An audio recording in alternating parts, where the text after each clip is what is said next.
Gazette du Togo, une vision sur l'actualité togolaise et sur le monde. Bonjour et merci infiniment de nous retrouver encore chez vous en ce jour. Rencontre, échange, nouveau numéro de ce jour. Nous allons parler de l'Afrique et de ses relations avec la communauté internationale, l'Afrique dans le concert des nations, à l'occasion de l'apparition d'un ouvrage au titre très évocateur, l'Afrique à la merci de la communauté internationale depuis la colonisation jusqu'à la démocratisation. C'est le titre de l'ouvrage, ouvrage publié par un compatriote, un Togolais, M. Latevi Atcho Elliott Lawson.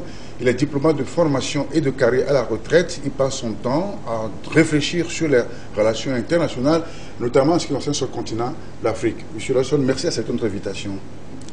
Merci beaucoup. En fait, c'est moi qui vous remercie de m'avoir invité à cette émission.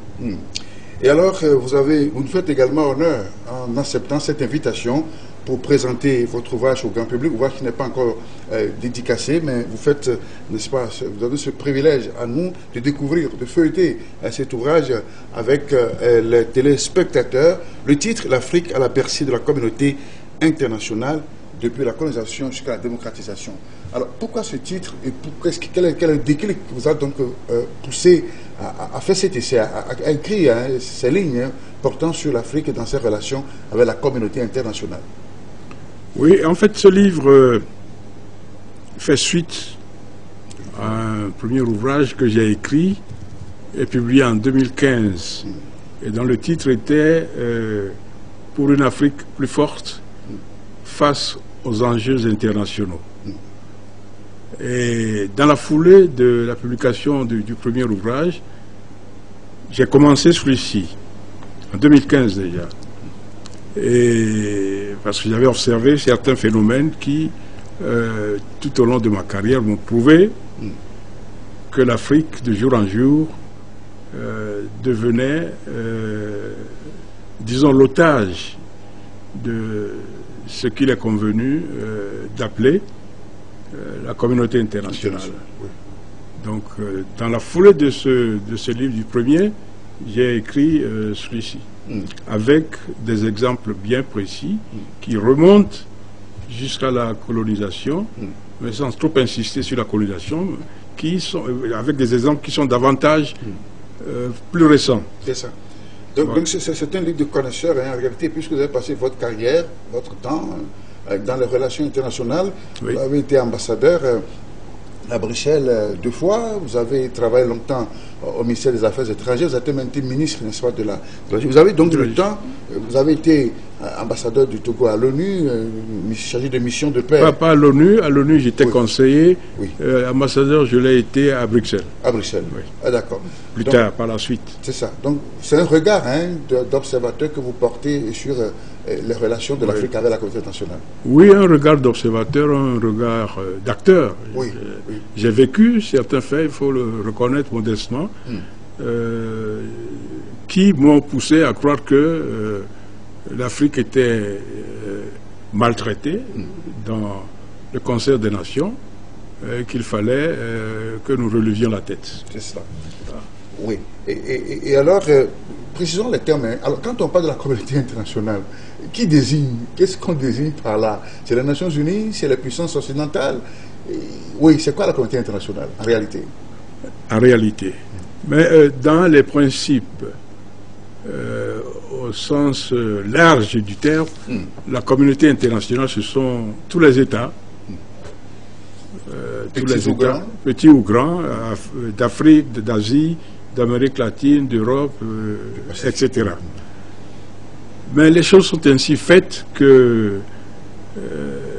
la communauté internationale qu'il existe, même sous la colonisation, est dominée par les États puissants. Tellement dominée par ces États-là. Mais ça va de soi, non, n'est-ce pas? Oui, disons que c'est une question de rapport de force. Oui, voilà. Ça va de soi. Oui, je disais tellement dominée qu'un certain hégémonisme prévaut qui a relégué l'Afrique en marge de la dite communauté. L'Afrique se trouve tellement aux confins de cette communauté que bien souvent on l'y oublie et on considère, quand on parle de l'Afrique, et du monde extérieur, surtout du monde développé, on considère que ce monde développé est la communauté internationale, c'est le jargon qu'on utilise, parce que l'Afrique, est tout en étant membre de la communauté nationale, reléguée au dernier rang. C'est cela. Voilà. Et c'est ça, pour ça que nous nous battons, que cette situation cesse. C'est ça. Et pourtant, aux Nations Unies, lors de l'Assemblée générale, on dit que tous les pays sont égaux, ils ont accès à la parole, en même temps de parole, n'est-ce pas? Les voix qui comptent tous de la même façon, une voix en vote une à l'Assemblée générale. Bon, ça ce sont les principes. Ce sont les principes, oui. Mais les Nations Unies, c'est le Conseil de sécurité, surtout en matière de paix et de sécurité. Ce sont les 5 pays, les 5 membres permanents qui ont le droit de veto. Et c'est là que se prennent les grandes décisions concernant la paix dans le monde. L'Assemblée générale, elle vote des résolutions, elle comprend tous les États, elle peut massivement voter des résolutions, mais ces résolutions, lorsqu'elles sont ignorées par les grands pays, elles ne sont pas appliquées. Et ça n'a pas de sens. Ce qui n'a pas de sens à mon avis, mais bon, ces gens-là, les grands pays les ignorent parce que bien souvent, ils s'opposent à ces résolutions-là, ou s'abstiennent, et dans leur mise en œuvre, ils n'agissent pas. Les résolutions restent donc non appliquées, parce que malgré leur force, du fait de leur nombre, les autres pays n'ont pas les moyens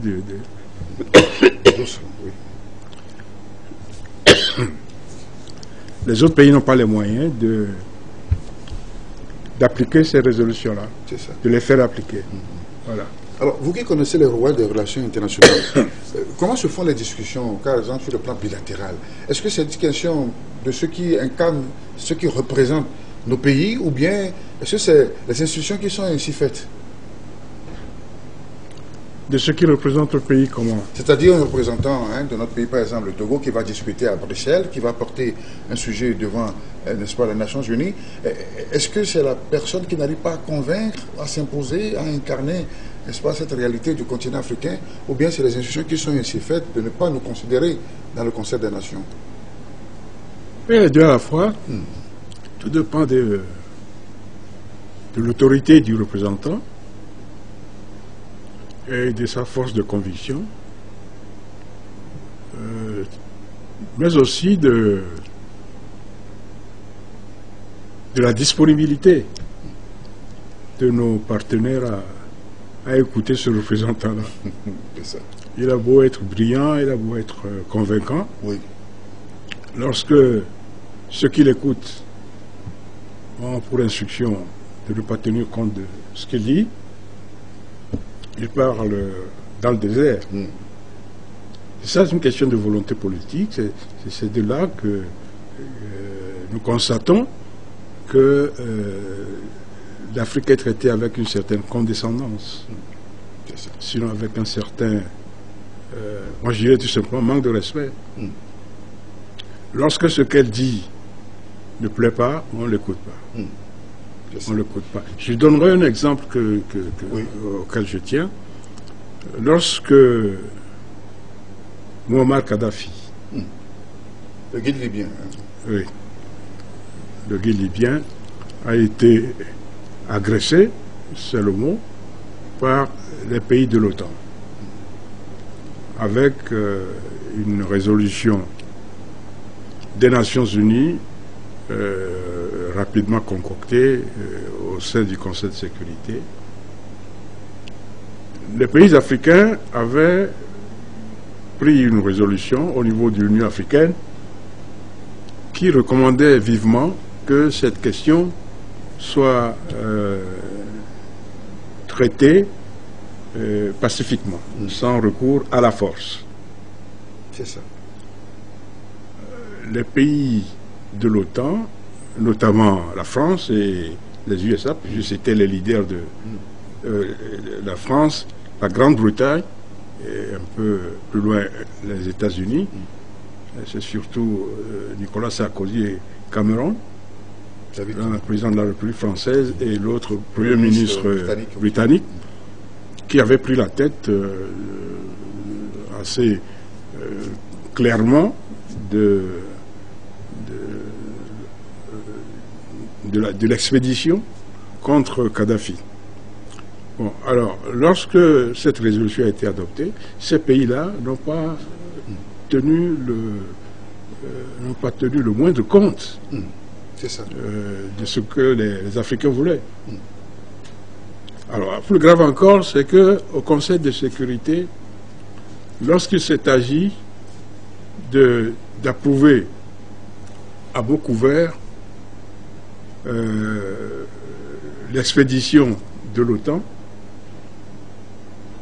les représentants de l'Afrique, de l'Union africaine, au lieu de voter contre cette résolution qui ne tenait pas, ne prenait pas en considération la résolution africaine, ont carrément voté en faveur de la résolution proposée par la coalition des pays de l'OTAN.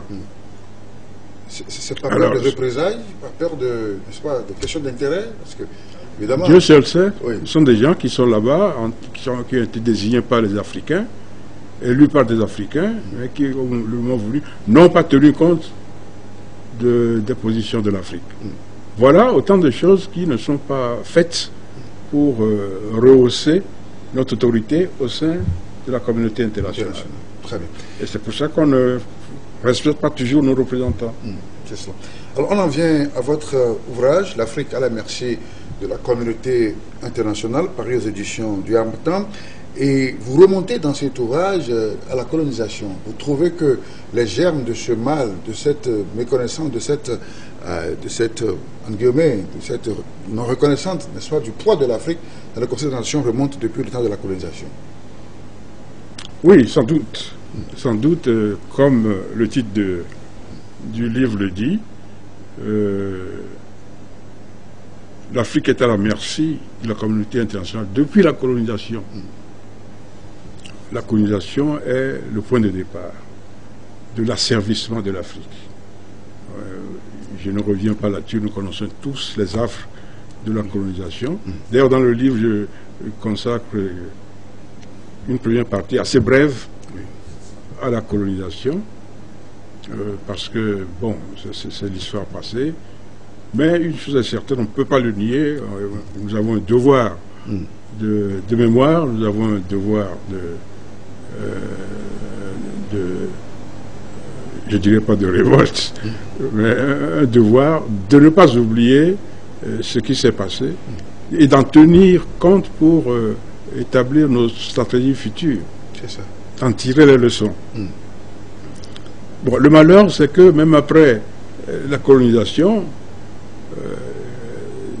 sous le couvert de prétendues indépendances, les États puissants se sont arrangés pour tenir en main les États dont ils disaient à tort qu'ils étaient indépendants, à qui ils avaient octroyé l'indépendance, etc. Il ne l'était pas, pour vous, selon vous, ce n'était pas une indépendance totale, n'est-ce pas?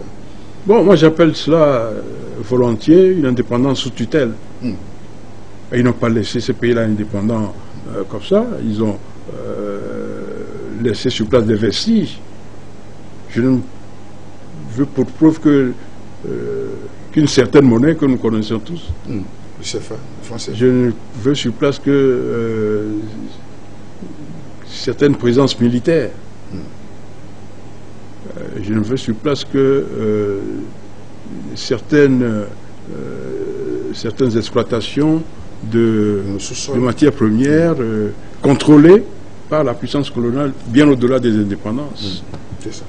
Bon, je ne veux, pour exemple, que le choix de certains dirigeants qui, de toute évidence, est fait par l'ancienne puissance. Il y a eu des cas où l'ancienne puissance a carrément démoli certains régimes pour en installer d'autres dans le même pays.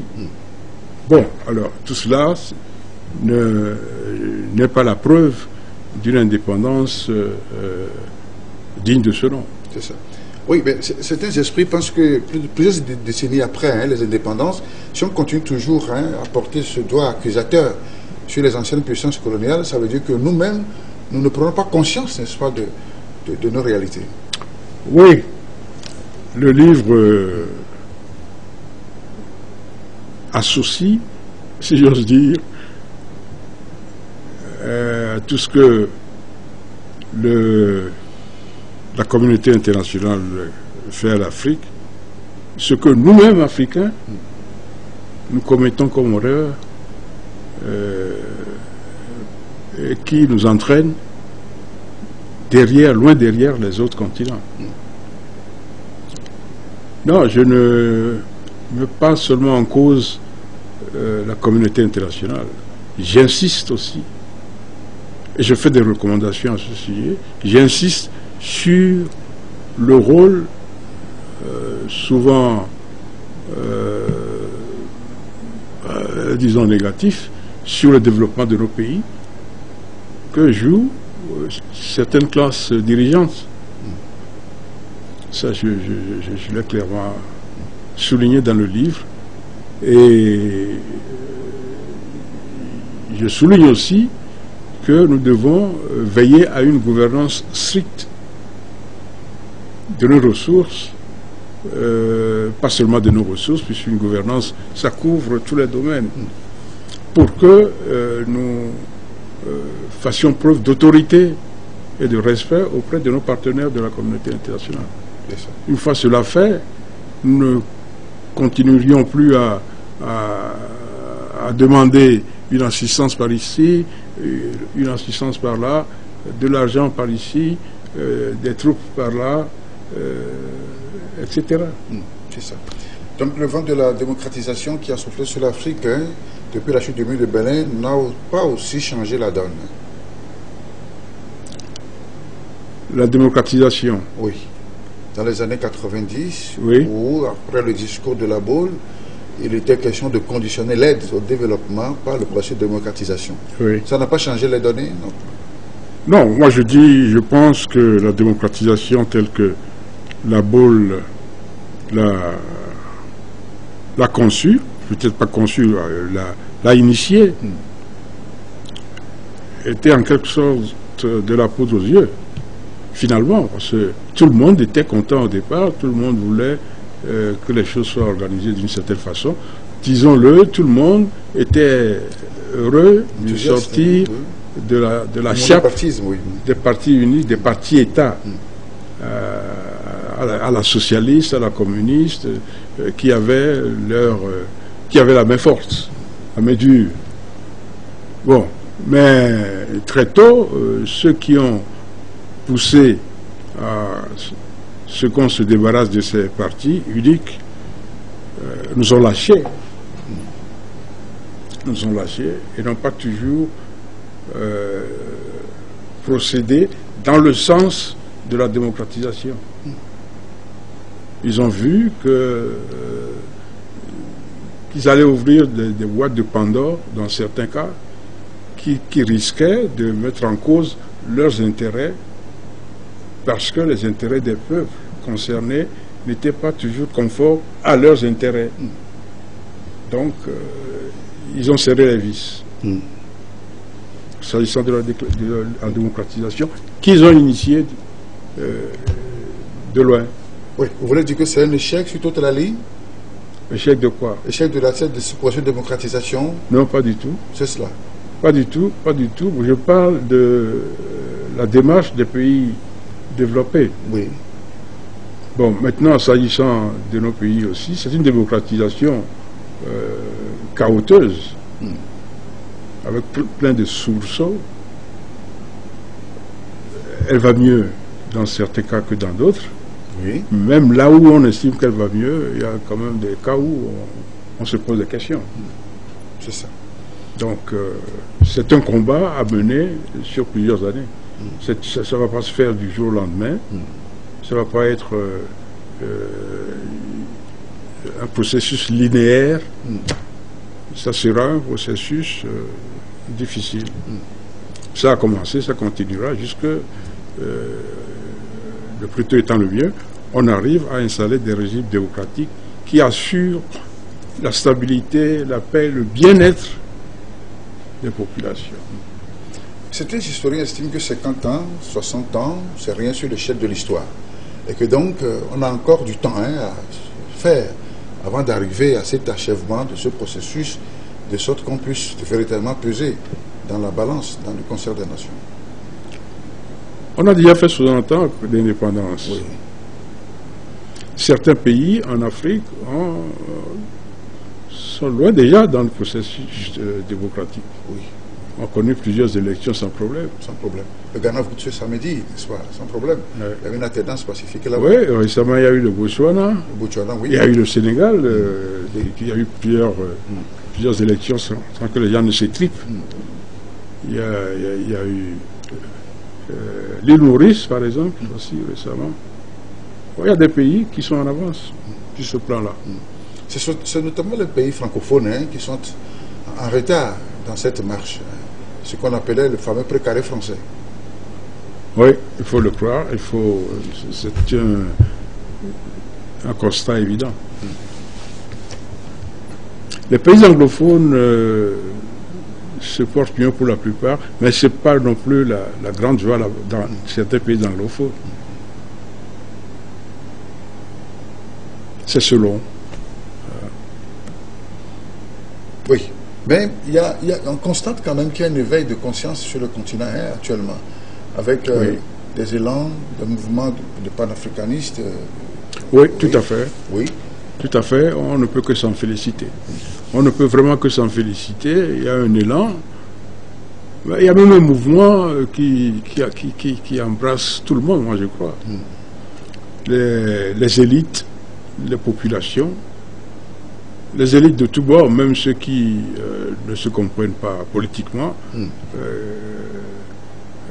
acceptent qu'il est temps que les choses évoluent. Et cet élan n'est pas seulement africain.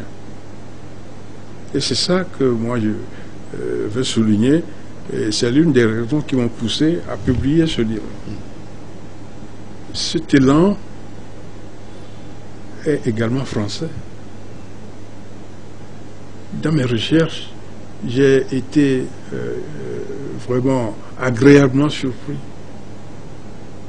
de lire des livres de journalistes français comme Antoine Glaser, bon, ne parlons pas de Verschave, lui, il a déjà posé le grand problème de la France-Afrique depuis, de grands professeurs français des relations internationales comme Lugon, de journalistes comme Stephen Smith et d'autres encore, qui défendent l'Afrique mieux que les Africains. Là où tout ce monde-là écrit pour réclamer que l'Afrique soit traitée autrement, il y a très peu d'Africains qui écrivent. Hein. Moi, j'ai lu les livres, j'en ai pas vu pratiquement de certains Africains. Et Dieu sait s'il y a eu de grands Africains qui connaissent ces questions-là. Aussi bien des professeurs que des praticiens. Alors, c'est un mouvement général, à mon avis, qui a maintenant saisi l'Afrique aussi. Ce n'est pas trop tôt, mais c'est bien fait, que ça soit fait maintenant. Et bon, espérons que ça aille de l'avant. C'est ça, une sorte de renaissance du nationalisme qui s'empare des Africains, avec ces coups d'État qu'on a observés ça et là dans certains pays, et avec la naissance de ce sentiment anti-français de plus en plus. N'est-ce pas, les accords coloniaux qui ont été signés dans le temps sont en train d'être révisés et que, bon, on ne pouvait pas imaginer qu'un pays africain puisse du jour au lendemain remettre en question ces accords. Oui, c'est le cours de l'histoire. Vous savez, l'histoire est ainsi faite que des changements, personne n'a pu les arrêter. Il y a eu des États qui ont disparu, il y a eu des guerres. Alors, si on ne peut pas, on ne pouvait pas, on ne devait pas penser que l'Afrique serait ad vitam exploitable, traitée comme un magasin de matières premières. Le moment est venu que des États se réveillent. Bon, quel est l'avenir de ce mouvement? Souhaitons que tout ça se fasse. C'est surtout ça, hein, parce que on connaît les calculs des Blancs. Bon, c'est clair, le général de Gaulle a dit, les pays n'ont pas d'amis, ils n'ont que des intérêts sauvegardés. Mais nos pays aussi sont des pays, ils ont des intérêts eux aussi. Tout le monde a des intérêts. L'essentiel, c'est que les pays, de toute façon, sont interdépendants. On ne peut pas l'éviter. Aucun pays ne peut vivre en autarcie. Alors que tous les pays respectent les intérêts des autres. Tout doit être fait de sorte que les partenariats soient des partenariats qui respectent, qui soient fondés sur des intérêts mutuels. Nos États ont des intérêts aussi. Nous ne sommes pas que des amis de la France, nous sommes des États qui ont des intérêts. Nous sommes des amis de la Chine, nous sommes des amis de tout le monde. Mais nos intérêts aussi sont importants. C'est ça. Et c'est cela, hein, il ne s'agit pas seulement de changer de partenaire. Hein. On ne peut pas, comme on dit chez nous, hein, on vend le voleur pour acheter le sorcier. Tout à fait. Oui. Alors, il faut faire attention aussi dans ces choix de nouveaux partenaires. Oui. Il faut faire très attention. Oui. Il faut faire très attention. Comme je l'ai dit dans le livre, les relations internationales sont fondées, à tort ou à raison, sur le rapport de force dont on parle si souvent dans ce domaine-là. Bon, ceux-là qui viennent en Afrique, les États dits émergents, tant qu'ils sont respectueux de nos intérêts et ne cherchent pas à nous imposer quoi que ce soit, c'est bien. Mais les États sont ainsi faits que, à force, si nous n'y prenons garde, et si nous ne savons pas où les arrêter, ils pourront un jour aussi avoir des prétentions, des ambitions de ceux qui, hier et aujourd'hui encore, au sein de la communauté internationale, se veulent des États hégémoniques. C'est ainsi, ça c'est dans la nature de tout État qui prend de l'ampleur. Même en Afrique, lorsque vous prenez une organisation comme la CEDEAO, vous verrez qu'il y a des États qui déjà jouent aux puissances par rapport aux autres États. C'est ça. Même au sein de l'organisation moindre que la CEDEAO, la BCEAO par exemple, c'est le même cas. Donc il appartient à chaque État d'avoir la personnalité, l'autorité nécessaire pour s'imposer et se faire respecter. C'est ça. Rencontre et Champ, nouveau numéro, nous parlons de l'Afrique dans le concert des nations à l'occasion de la publication de cet ouvrage, l'Afrique à la merci de la communauté internationale de notre compatriote Elliott Lawson, diplomate de carrière et de formation. Il est à la retraite, il passe son temps à écrire, c'est son deuxième livre à propos des enjeux et des défis du continent africain. C'est avec lui que nous réfléchissons sur la place de l'Afrique dans le concert des nations. Et alors, votre livre, finalement, quel est le message qu'il véhicule concrètement et qui peut servir de stimulus, n'est-ce pas, pour l'éveil des consciences de l'Afrique? Le message qu'il véhicule, c'est que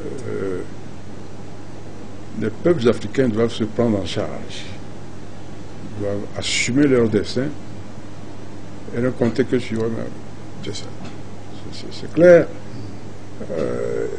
Le président, c'est pas un président, le chancelier Kohl, Helmut Kohl, ancien chancelier allemand, a dit, pendant qu'il était en exercice,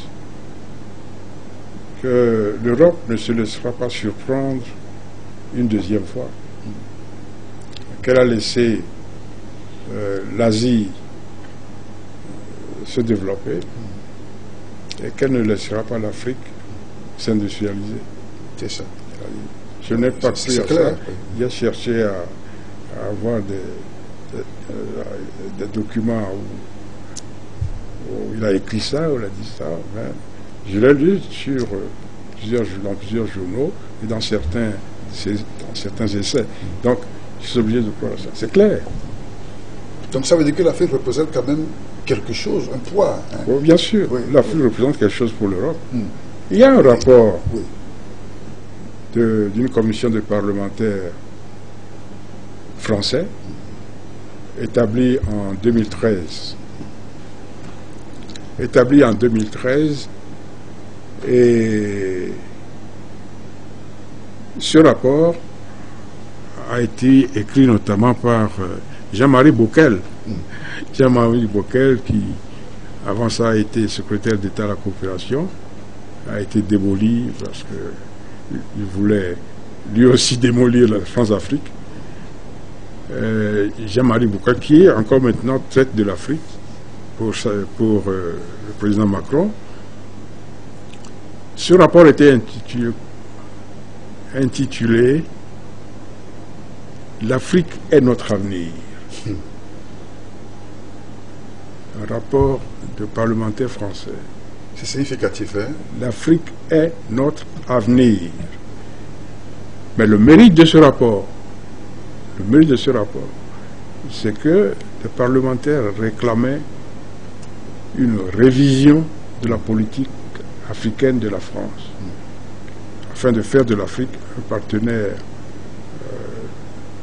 à développer, un partenaire avec qui on aurait des relations équilibrées. Bon, c'est vous dire que l'Afrique est indispensable pour la France et pour l'Europe. Il ne faut pas se faire d'illusions. Nous avons plein de choses dont ils ont besoin. C'est ça. Et c'est pour cette raison qu'ils ne nous laissent pas. Hein? Oui. Qu'ils ne nous laissent pas tranquilles. Oui. Oui. Ils devraient le faire parce que là, maintenant, c'est fini. Hein. Ils devraient le faire dès maintenant, composer avec nous, parce qu'il y en a d'autres qui viennent, avec qui nous traitons, avec qui nous souhaitons organiser des partenariats que les Chinois appellent volontiers gagnant-gagnant. C'est ça qui nous intéresse maintenant. C'est ça. Pas qu'on les exploite et qu'on nous envoie après des produits manufacturés dont parfois on n'a pas besoin. Ça devient un autre objet de conquête et de guerre sur le continent, hein, puisque si les Chinois arrivent, les Russes arrivent, n'est-ce pas, les Turcs sont là, l'Afrique devient notre combat, un autre théâtre de combat. Hein. Combat, non, pas encore. Combat, enfin, combat économique. C'est ça, oui. Oui, effectivement. Ouais, c'est ce qu'il faut. En fait, les relations économiques internationales ne devraient pas, à mon humble avis, confisquées par quelques États. Elles devraient être ouvertes à la concurrence. Oui. À la concurrence et permettre surtout aux pays qui n'ont pas la toute-puissance économique de savoir par où, dans quelle direction aller pour satisfaire leurs intérêts. Il faut que la concurrence soit totale. En fait, c'est ça le principe de base du capitalisme qui aujourd'hui, et hier déjà, préside aux relations économiques internationales. Une concurrence libre, libre choix du partenaire selon les intérêts de chaque État. Sans pour autant que l'on soit devenu l'ennemi des anciens partenaires, non. Ok. Non, ça surtout, non. Là, une chose que je voudrais dire aussi, c'est ça. C'est pas qu'on rejette la France, les États-Unis. C'est qu'on veut maintenant, plus que jamais, satisfaire nos intérêts et nous faire respecter davantage qu'avant. C'est ça. Oui. Alors, parlons encore une fois de la communauté nationale. Hein. Vous avez évoqué ça en début d'émission avec le Conseil de sécurité disposant des droits des vétos. Aujourd'hui, le débat est là. Le débat est-ce qu'il faut intégrer, et c'est la demande de la plupart des pays africains, est-ce qu'il faut intégrer les Africains au sein de ce Conseil de l'ONU, de ce Conseil de sécurité, avec droit de veto, ou carrément supprimer le droit de veto? Parce qu'on a vu qu'il est objet de blocage de plusieurs résolutions des Nations Unies. Oui. Je doute qu'on puisse supprimer le droit de veto. Maintenant, c'est pas demain la veille. Parce que c'est ça ce qui fait la force Ces États. Des États qui ont créé les Nations Unies. Alors n'oublions pas, les Nations Unies ont été créées à la fin de la Deuxième Guerre mondiale par les États vainqueurs de cette Deuxième Guerre, qui se sont arrogés ce droit, alors que nos États africains étaient encore sous la colonisation. Bon, maintenant, ils ont conservé ce droit, le monde a évolué, la roue de l'histoire a tourné, mais ils ne font pas facilement laisser tomber ce droit de veto. Bon, si on arrive à obtenir pour l'Afrique des sièges permanents, moi je crois qu'il faudra qu'on s'assure que ces sièges appartiennent à l'Afrique, vraiment, à l'Union africaine, et non pas à tel État ou tel État donné. Il y a aussi le débat qui est là-bas. Alors, quelle Afrique va être représentée? Quels pays africains? Il y a plusieurs formules. D'accord. Il y a plusieurs formules. Il y a la formule de...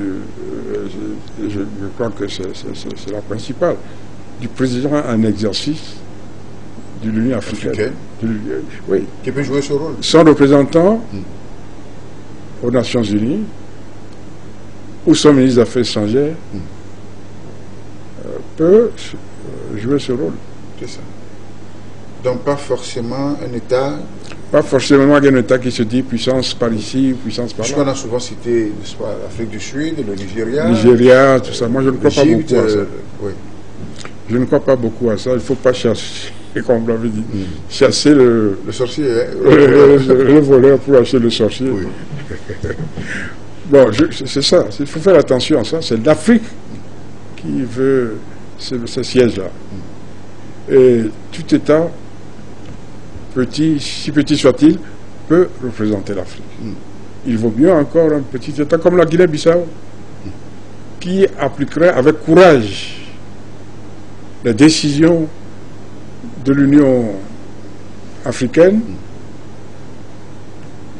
plutôt que le Nigeria, qui, pour des raisons diverses, notamment peut-être des accointances avec les États-Unis, certains leaders de la communauté internationale, irait dans le sens de ces pays-là.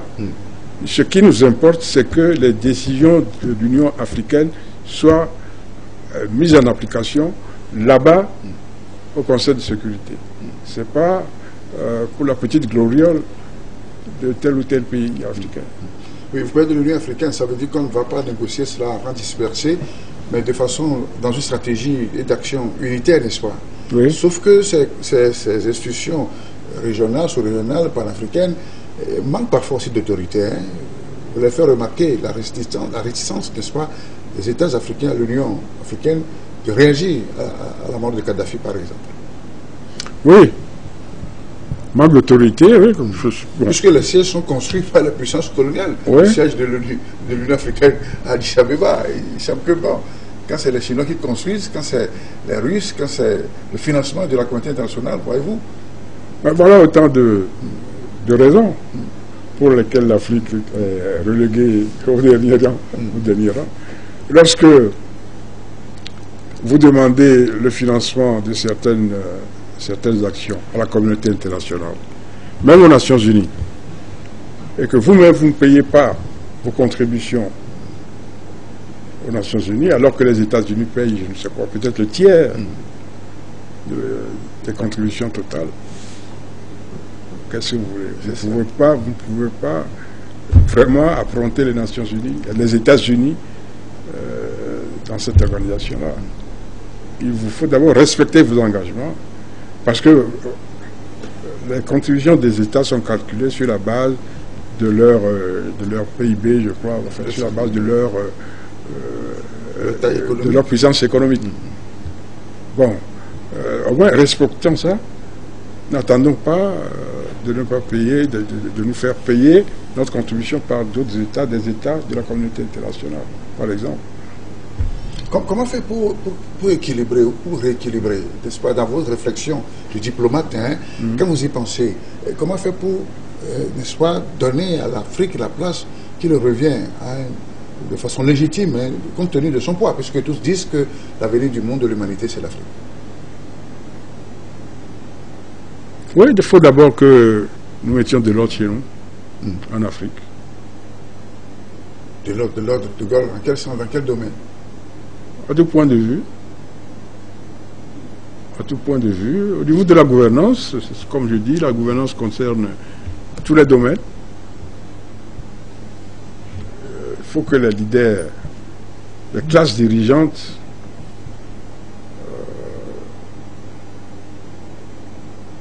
œuvrent d'abord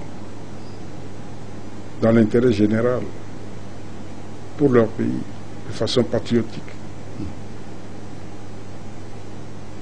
Ce n'est pas toujours le cas. Nous sommes tous informés des biens mal acquis. Oui. Et d'autres cas, nous savons que, pour revenir au Nigeria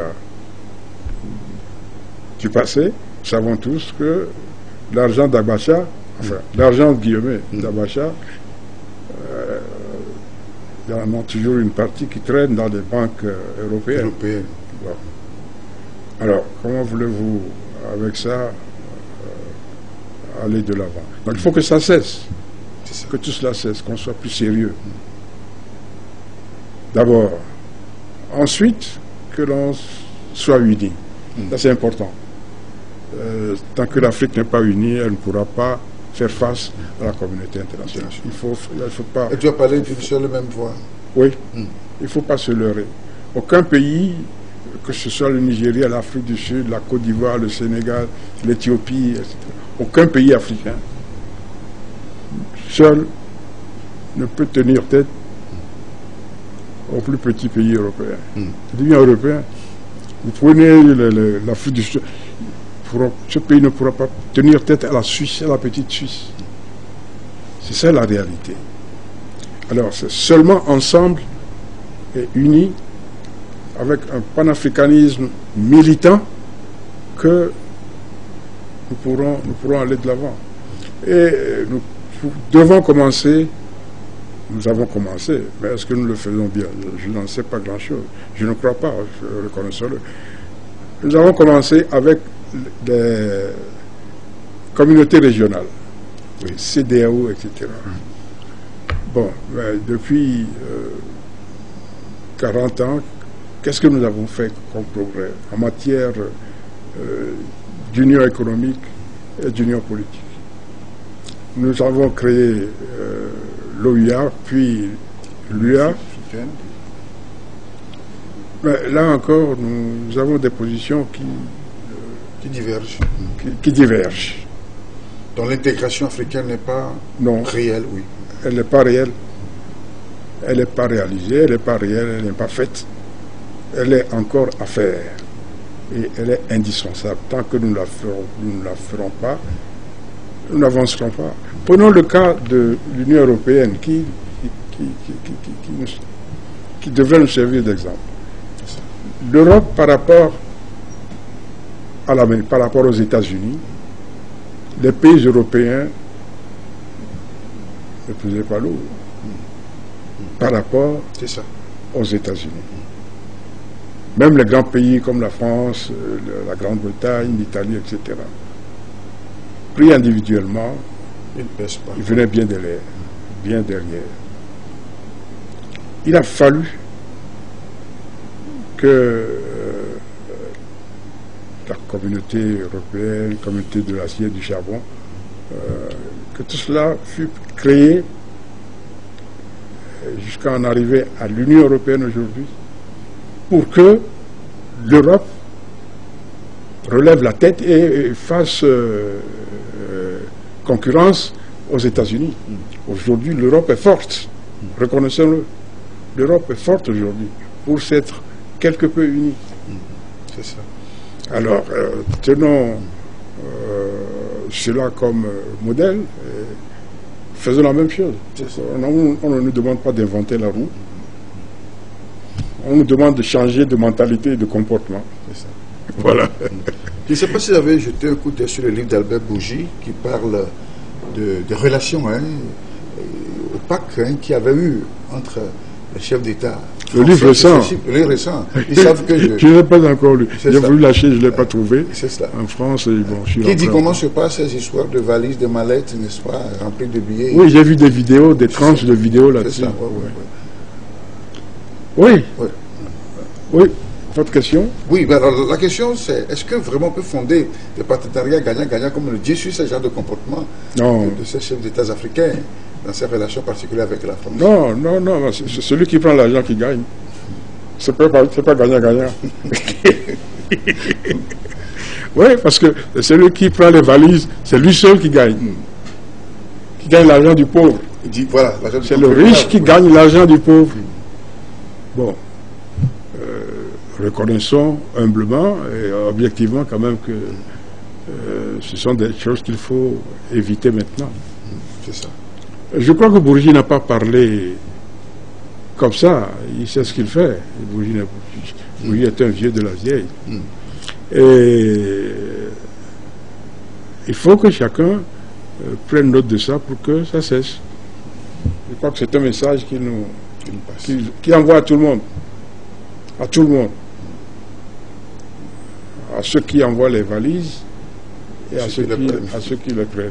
C'est ça. Voilà. Bien, merci. Alors, l'ouvrage L'Afrique à la merci de la communauté internationale, à quand la sortie disponible au public? En fait, le livre est sorti le 30 octobre aux éditions L'Harmattan à Paris. Je crois qu'ici, c'est la librairie Bon Pasteur, à Sigamé, à la cathédrale, qui le commercialise. Je crois qu'il faut prendre contact avec eux pour voir. Voilà. La dédicace? La dédicace du livre, oui. La dédicace, c'est le 14. Samedi prochain. Le samedi prochain, le 14 décembre, à Néo. D'accord. Alors, généralement, une question peut-être indiscrète. Qui propose le titre? Le titre, c'est de vous-même ou bien c'est de l'éditeur? Le titre? Oui. Vous avez quelque chose contre le titre? Non, je n'ai rien contre. Je veux juste savoir, parce que je sais aussi que parfois les éditeurs proposent des titres aux auteurs. Non, ce titre, c'est de moi. C'est ça. L'Afrique à la merci. Oui. Alors, vous savez quoi à propos de ce titre-là, puisque vous me posez la question? Oui. J'ai dit que j'ai commencé le livre dès que j'ai publié l'autre, en 2015. Et dès ce moment-là, ce titre m'est venu à l'esprit. Je ne l'ai pas changé jusqu'à ce jour.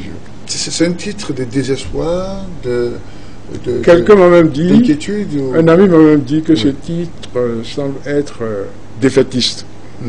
J'ai dit non, lis un peu le livre, tu me diras s'il est défaitiste. C'est ça.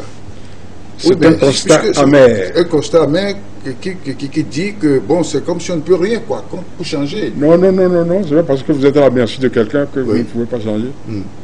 Je précise là-dedans d'ailleurs que ce n'est pas une fatalité. C'est ça. Ah oui, dans la conclusion, je dis que la situation de l'Afrique n'est pas une fatalité. Je dis depuis la colonisation jusqu'à l'éducation, tout simplement, je dis par là que ça a trop duré. Nous avons trop traîné à la merci de la communauté internationale. C'est ça.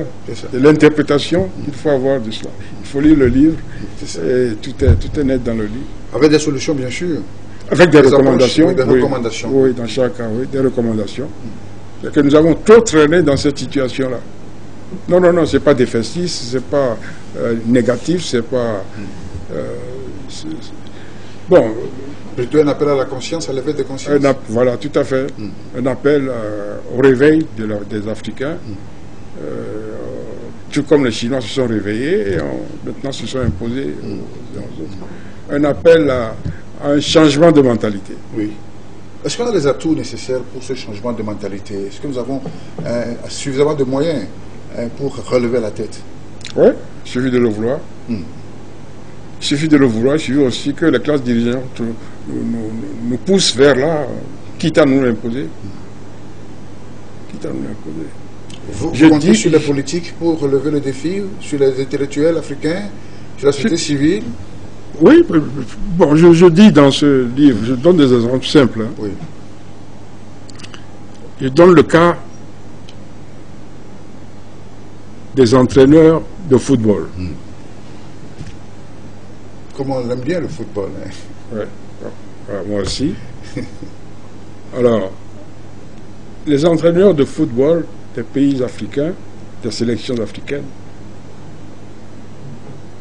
sont pour la plupart des Européens. Des expatriés. Des expatriés. Oui. Ils sont chèrement payés d'ailleurs. Absolument anonymes chez eux. Oui. Payés à prix d'or, alors que nous avons en Afrique, qui ont terminé leur carrière de football, des joueurs professionnels qui ont fait les beaux jours des grandes équipes européennes. Des joueurs que nous pouvons recruter à un prix convenant, peut-être même moindre que le blanc, et qui peuvent faire le travail correctement. Et même mieux. Hein. Mais pourquoi nous ne croyons pas en nous-mêmes, en nos frères africains? Nous préférons le blanc. C'est une question de mentalité. C'est ça. Nous pensons que la solution à nos problèmes se trouve à l'extérieur de l'Afrique, alors que c'est en Afrique que nous les avons. D'ailleurs, nous avons le cas de Stephen Kashi. Oui, le Nigérian. Le Nigérian qui a entraîné le Togo, qui a entraîné son pays jusqu'à la Coupe d'Afrique. Alors qu'à ce moment-là, il y avait une pléthore d'entraîneurs européens. Le Nigeria a battu à plate couture toutes ces équipes entraînées par les Européens. Et pas très longtemps, le Sénégalais Abou, c'est Ali aussi. Et lui aussi, il a obtenu la Coupe d'Afrique. Alors pourquoi toujours procéder par des Européens? Ça veut dire qu'il y a des compétences chez nous aussi. Oui, il y a des compétences chez nous, ça c'est clair.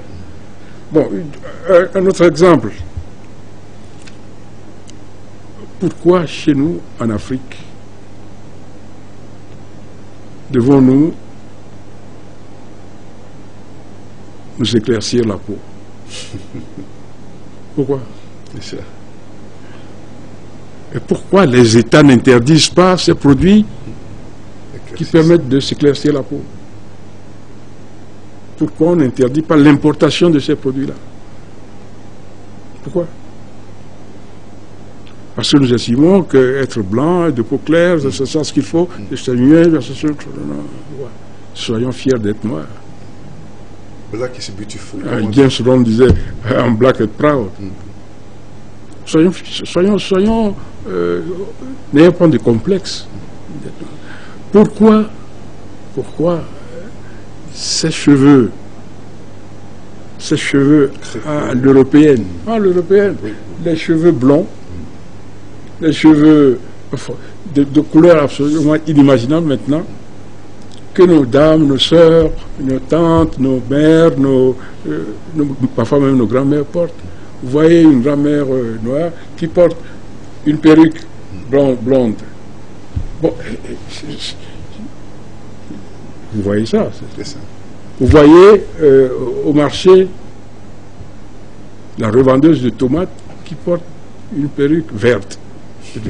Quelles sont ces blagues-là? Il faut une décoration de et pourtant, cette personne, elle dit qu'elle n'a pas de sous. Mais elle veut faire comme l'autre. L'autre a porté une perruque européenne avec des mèches, tout ça là. Il faut qu'elle soit... Bon, je crois que tout cela doit être régularisé, tout cela doit être régulé au niveau des États. Nous avons des tresses de cheveux extraordinaires. Depuis notre enfance, nous avons vu ça par nos sœurs, nos mères. Mais pourquoi ne pas continuer? Pourquoi changer ce qui est beau?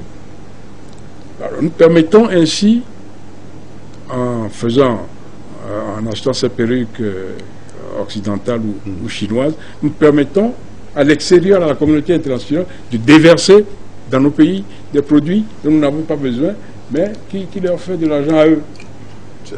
Voilà aussi des choses qui, mine de rien, affaiblissent l'Afrique sur le plan international. Bien, merci Elliot Lossol, diplomate de formation et de carrière à la retraite. Vous êtes à votre deuxième essai, l'Afrique à la merci de la communauté nationale, depuis la colonisation jusqu'à la démocratisation, ouvrage paru aux éditions Harmattan, c'était le 30 octobre dernier, ouvrage qui sera dédicacé samedi le 14 à Néro, et donc avis au public. Cet ouvrage qui fait l'état des lieux de l'Afrique dans le concert des nations. Cet entretien tire à sa fin. Finalement, quel espoir pour vous, quelle inquiétude pour vous, quelle crainte pour vous de voir ces situations, n'est-ce pas, être corrigées dans les années à venir? Moi, j'ai de l'espoir. J'ai de l'espoir. La jeunesse a pris conscience. Nous n'avons pas... Je dis souvent que nous n'avons pas réussi. Notre génération n'a pas réussi. Mais celle qui vient, je ne sais pas si elle réussira, mais au moins elle n'a pas les mêmes complexes que nous. Elle a plus consciente, elle semble avoir pris conscience de la nécessité de tenir tête, de faire front à toute domination, à toute forme de néo-dépendance à l'égard de l'extérieur. Bon, moi, je souhaite que cela puisse se réaliser comme tout le monde le souhaite. Mais, bon.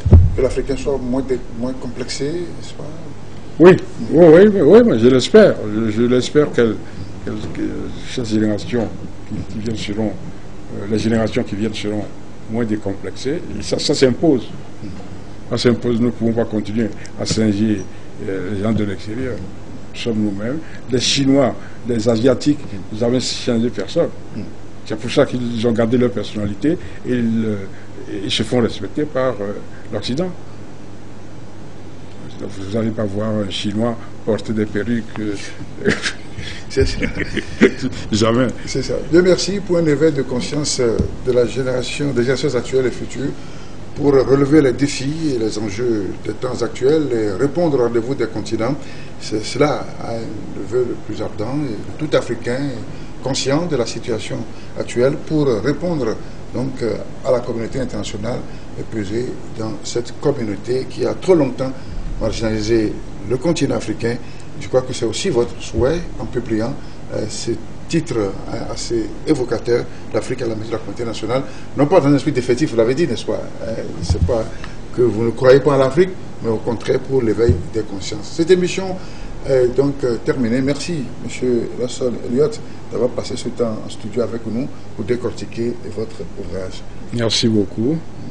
C'est cela. Merci également à vous, amis téléspectateurs. Retour samedi prochain pour d'autres réflexions. Au revoir et à très bientôt. Merci. La Gazette du Togo, une vision sur l'actualité togolaise et sur le monde. Rejoignez-nous sur le www.lagazettedutogo.com ou sur nos comptes Facebook, Twitter et YouTube. Pour tout contact, écrivez à contact@lagazettedutogo.com ou appelez le 92 80 88 53. La Gazette du Togo, c'est l'information en continu.